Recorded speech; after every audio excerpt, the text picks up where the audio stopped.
प्राचीन समय में विद्यार्थी गुरुकुल में रहकर ही पढ़ा करते थे। बच्चे को शिक्षा ग्रहण करने के लिए गुरुकुल में भेजा जाता था। बच्चे गुरुकुल में गुरु के सानिध्य में आश्रम की देखभाल किया करते थे और अध्ययन भी किया करते थे। वृद्धराज को भी सभी की तरह गुरुकुल भेज दिया गया। वहां आश्रम में अपने साथियों के साथ घुलने मिलने लगा, लेकिन वह पढ़ने में बहुत ही कमजोर था।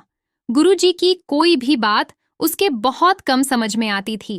इस कारण सभी के बीच वह उपहास का कारण बनता है। उसके सारे साथी अगली कक्षा में चले गए, लेकिन वो आगे नहीं बढ़ पाया।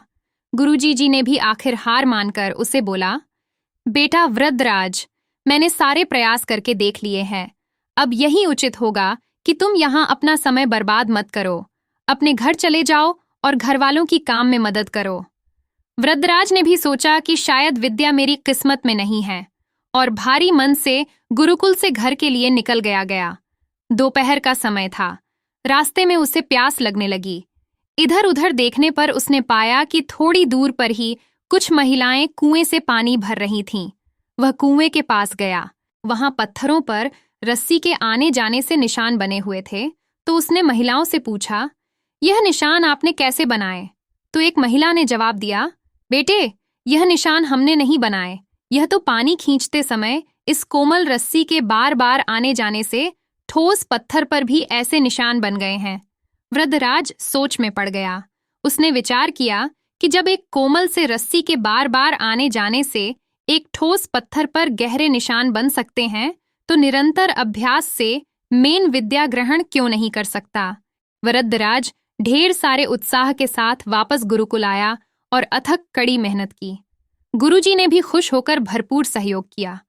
कुछ ही सालों बाद यही मंदबुद्धि बालक वृद्धराज आगे चलकर संस्कृत व्याकरण का महान विद्वान बना, जिसने लघु सिद्धांत कौमुदी, मध्य सिद्धांत कौमुदी, सार सिद्धांत कौमुदी, गीर्वाण पद मंजरी की रचना की। शिक्षा, मोराल। दोस्तों, अभ्यास की शक्ति का तो कहना ही क्या है। यह आपके हर सपने को पूरा करेगी। अभ्यास बहुत जरूरी है, चाहे वो खेल में हो या पढ़ाई में या किसी और चीज में। बिना अभ्यास के आप सफल नहीं हो सकते हो। अगर आप बिना अभ्यास के केवल किस्मत के भरोसे बैठे रहोगे, तो आखिर में आपको पछतावे के सिवा और कुछ हाथ नहीं लगेगा। इसलिए अभ्यास के साथ धैर्य, परिश्रम और लगन रखकर आप अपनी मंजिल को पाने के लिए जुट जाएं।